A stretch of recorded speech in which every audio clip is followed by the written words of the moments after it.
Hasilnya luar biasa guys. Ini itu alhamdulillah atas izin Allah semuanya beres.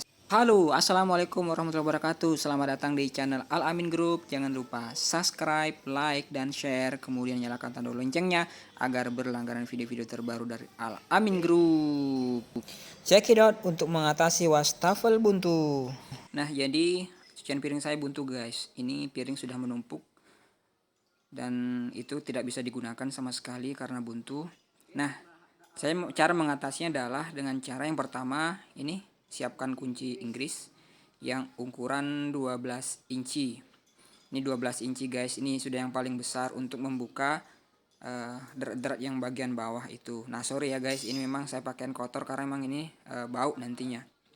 Karena ini kotor-kotor. Nah, ini kemudian kawat ini pip cleaner ataupun kawat yang kita beli di toko-toko Shopee banyak. Ini pip cleaner, itu panjangnya 2 meter teman-teman. Ini kawat, ujungnya itu ada pir, ini pir, kemudian ujungnya itu ada kawat yang berputar. Nah, itulah alat yang kita gunakan. Ini contohnya seperti ini. Memang saya sedang di dapur. Nah, mohon maaf, pakaian saya memang lagi pakaian lusuh ya, seperti itu. Nah, ini ujungnya memang kita putar. Nah, ini kan bagian tangan kiri saya itu penahan dan kemudian bagian kanan itu mengengkol. Jadi ini barangnya terputar gitu kan. Jadi kotoran-kotoran itu bisa diangkat. Ini panjangnya 2 meter. Ini banyak dijual di toko-toko Shopee lah, khususnya di toko-toko online. Nah, seperti itu bentuknya. Nah, ini piring sudah menumpuk. Memang saya posisi memang lagi di dapur, teman-teman. Ini udah akut. Kenapa? Karena kalau menggunakan cairan atau misalkan soda api itu sebentar-sebentar buntu, teman-teman. Sebentar buntu. Nah, jadi saya memang harus benar-benar bongkar, bersihkan itu bagian kerak-kerak di bagian bawah. Nah, ini ujungnya seperti ini. Ini kawat ini. Jadi kotoran itu bisa apa namanya? Bisa ngikut ketika ditarik keluar. Nah, itu alatnya. Kemudian apalagi yang harus kita siapkan? Ini untuk langkah utama, langkah awal. Nah, kemudian kita siapkan juga selang, teman-teman. Selang ini panjangnya 10 meter. Nah, ini benar-benar kita bersihkan agar lama nanti buntunya, ataupun mudah-mudahan untuk selamanya tidak buntu lagi ya, seperti itu. Nah, sebenarnya udah berkali-kali ini buntu, paling sekitaran berapa ya? Udah 2 kali kali ya. Cuman rentannya itu lama, sekitaran 1 tahunan. Nah, kalau menggunakan soda api biasanya sebentar, paling sebulan udah buntu. Nah, yang pertama kita ambil kunci Inggris untuk membuka bagian drat-drat yang di bagian bawah wastafel. Nah, ini kita buka semua drat-dratnya. Nah, sebelumnya memang di bagian bawah itu harus siapkan baskom, teman-teman. Baskom karena memang air yang di atas itu nanti meluncur ke bawah ketika terbuka. Nah, seperti itu. Nah, ini kita buka, benar-benar kita bongkar habis bagian ini, kita cuci, kita bersihkan. Nah, ini masih ada yang tersangkut, masih ada tersumbat kayaknya di atas. Nah, coba nah ini air yang dari atas kita harus buang dulu, kita bersihkan semuanya.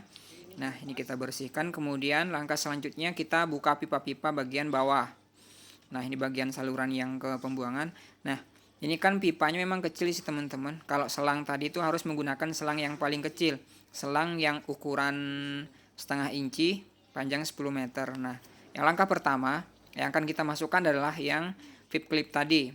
Itu kita masukkan, kita putar. Kita putar-putar, nah, agar kotorannya itu sudah ikut nantinya ketika ininya ditarik.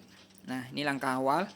Oke, kita putar. Nah, ini contoh pemutarannya, teman-teman. Terserah mau putar kiri, mau putar kanan, terserah. Nah, ini langkah awal. Nah, ini setelah ini baru nanti kita semprot menggunakan selang tadi. Nah, usahakan. Nah, ini kan kotorannya banyak ini. Nah, usahakan kalau untuk pipa-pipa sih jangan dipasang permanen ya, teman-teman. Jangan sampai dilem. Ini kemarin awal-awal dilem semua.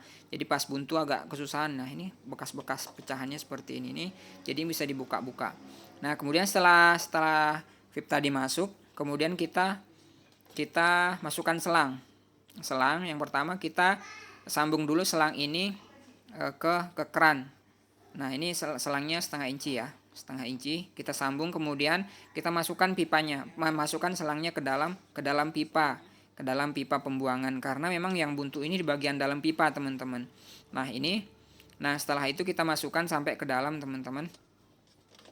Nah, ini sampai ke dalam. Ini tadi prosesnya sebenarnya ini udah langkah kedua, teman-teman. Sebenarnya sudah selesai proses. Cuma saya ingat langkah baiknya saya berbagi kepada tips buat teman-teman agar nanti ketika wastafel atau cucian piringnya buntu mungkin bisa dicontoh seperti ini. Nah, ini selang ini harus masuk sampai ke dalam. Itu memang agak keras, teman-teman. Itu kan bentuknya L. Sebenarnya kalau pipa itu memang bisa masuk, teman-teman. Pasti masuk, dalam artian memang agak susah.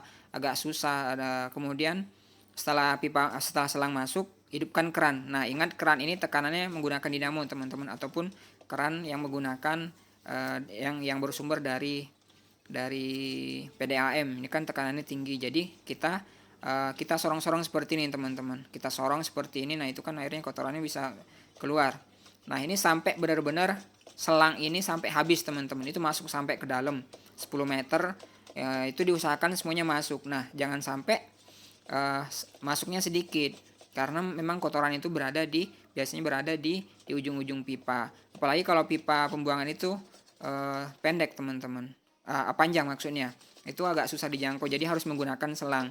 Nah, ini contohnya seperti ini disorong, selangnya benar-benar disorong, teman-teman. Ini semuanya bisa dibuka semua.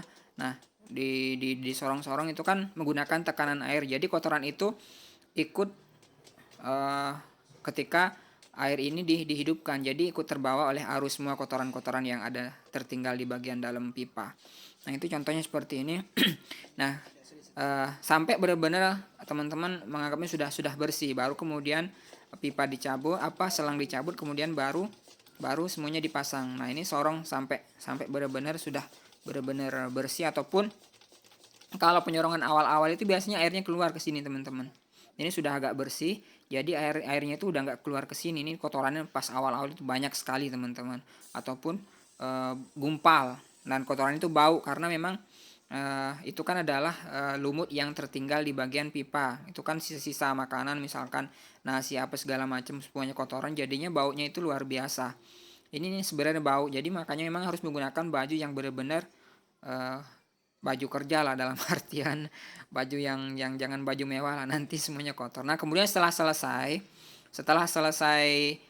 sudah dianggap benar-benar sudah nggak mampet lagi. Nah, kemudian kita pasang lagi pipa-pipa yang berada di bagian bawah wastafel. Nah, ini kan semuanya menggunakan drat. Nah, ini dicek, teman-teman. Biasanya memang ada yang tertinggal drat itu di bagian bawah, ataupun biasanya pas kita buka itu ada yang jatuh. Jadi ada yang jatuh salah satu ini bagian ini drat ini. Nah, ini kita pasang kembali. Nah, usahakan memang ketika membuka itu semuanya dibersihkan, ataupun kotoran-kotoran itu jangan sampai ada yang mengumpal lagi di pipa-pipa itu, pipa-pipa yang bagian saluran bawah ini.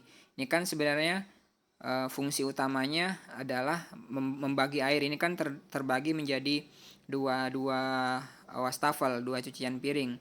Nah, jadi pipanya itu cabang dua, teman-teman. Jadi biasanya yang kalau misalkan kotorannya ini sudah bagian katup yang paling bawah ini buntu, ataupun misalkan banyak kotoran, itu langkah awal memang harus kita bersihkan semua. Kemudian kalau misalkan langkah itu belum juga membuahkan hasil, atau masih mampet atau masih buntu, nah langkah terakhirnya memang harus seperti yang tadi yang saya contohkan, itu menggunakan kawat FIF tadi, kemudian disorong menggunakan air dengan menggunakan selang setengah inci. Nah, seperti ini.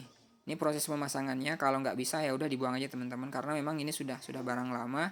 Dalam artian karetnya itu sudah mati. Mungkin bisa nanti kalau misalkan agak bocor juga bisa menggunakan karet ban. Itu langkah-langkah terakhir ketika misalkan ini ada yang bocor. Nah, seperti itulah prosesnya, teman-teman. Ini kita pasang semuanya. Setelah itu kita akan coba seperti apa nantinya ininya, apakah masih buntu atau masih mampet atau sudah lancar. Kita akan buktikan nantinya. Nah, kemudian setelah itu kita kencangkan kembali semua bagian drat-drat menggunakan kunci Inggris tadi. Ini sebenarnya saya sebut kunci Inggris, ini sudah paling besar, sepertinya udah nggak ada di atasnya. Kunci monyet juga bisa sih. Dalam artian kalau misalkan bisa dibuka dengan manual atau bisa dipasang manual, nggak harus menggunakan ini, teman-teman. Karena biasanya kalau lama nggak dibuka memang posisinya ini drat ini lengket, jadi harus memang menggunakan kunci. Nah, oke, kalau kita sudah dianggap selesai, maka kita pasang katup bawahnya. Kita akan pasang katup bawah bagian bawah. Nah, yang terakhir ini kita akan uji coba seperti apa hasilnya nantinya. Nah, ini sudah selesai kita pasang.